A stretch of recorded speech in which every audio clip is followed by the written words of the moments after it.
你每個禮拜用幾多個鐘做市場調查？今日條片我會展示點樣用 Hermes Agent 自動幫你搜尋完、整理好 send 埋去你 Telegram。個禮拜最多可以慳5個鐘。第一種 AI Agent 咧進行網絡搜尋嘅方法咧叫搜索加提取兩個步驟，先用 Web Search 揾到目標頁面，再用 Web Extract 讀取內容，適合咧文章啊、新聞啊、blog 咧呢啲靜態頁面啦。第二種叫直接互動啦，用 browser 工具咧直接打開頁面啦，點擊打字同埋捲動啦，適合啦，需要登入填表禁制頁面咧呢啲咁嘅互動場景啦。我哋開始第一種方法嘅第一個步驟 Web Search AI 版嘅 Google 搜尋。例如我嘅 demo 嘅主題係搜尋2025年最值得關注嘅 AI agent 工具啦，幾秒之內啦 Hermes 翻咗10條搜索結果，嚟自 Medium、Reddit、Startup Stash 呢啲網站啦。搜索技巧方面咧，你可以叫 Hermes 俾你更加多結果，預設5條可以去到100。搜到結果之後咧，下一步就用到 Web Extract AI 版嘅開網頁、全選、複製，你俾佢 URL， 佢將頁面變做乾淨嘅文字。不過佢有幾種情況係讀唔到嘅。第一 ，JavaScript 動態生成嘅頁面，例如有啲公司主頁係用 JavaScript 先載入主要內容嘅 Web Extract 會讀到空白或者好少文字。第二咧，影片 Landing Page 頁面主要係影片或者係圖片。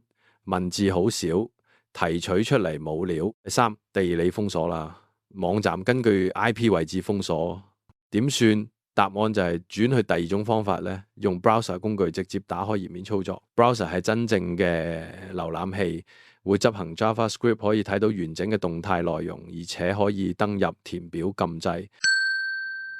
咁即係順帶提一提啦 ，agent 係可以接搜索工具，譬如 Firecrawl 同 Tavily， 佢哋多數都係付費服務，但係有免費額度。Firecrawl 適合深度爬蟲同動態網頁 ，Tavily 速度快，適合日常快速搜尋啊。不過申請之前咧，先檢查你用緊嘅模型啊。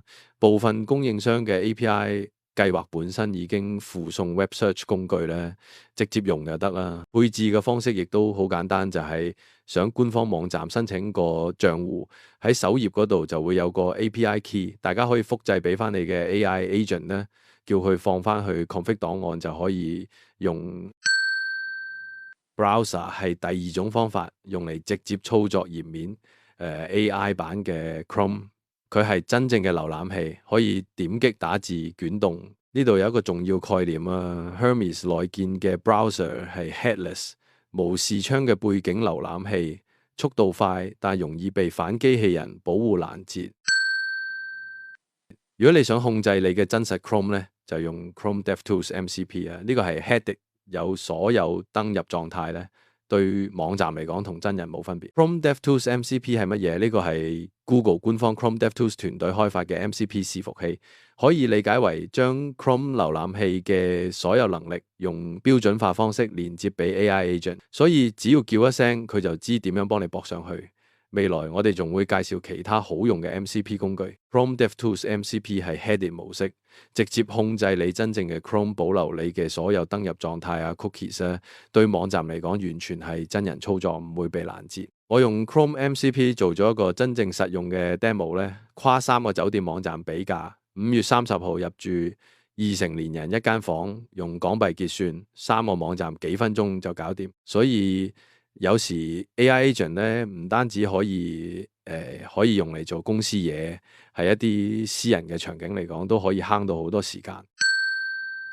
最後一環啦，自動化排程啦，咁呢個先係 Hermes agent 同一般 AI 聊天工具最大嘅分別。你可以同 Hermes 講啦，每個禮拜一朝早咧幫我搜索最新嘅 AI 工具新聞啦，然後咧整理好 send 去我 Telegram， 佢會自動執行啦。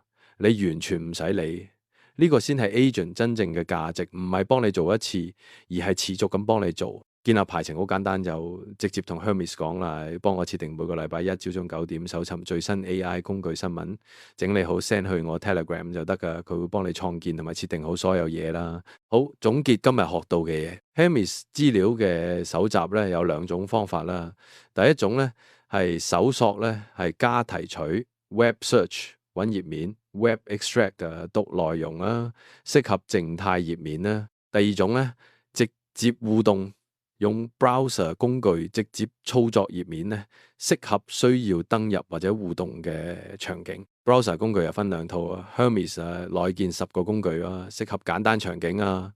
Chrome DevTools MCP 有46個工具，適合複雜場景。咁之後嘅集數，我哋仲會講 Hermes 其他強大嘅功能咧。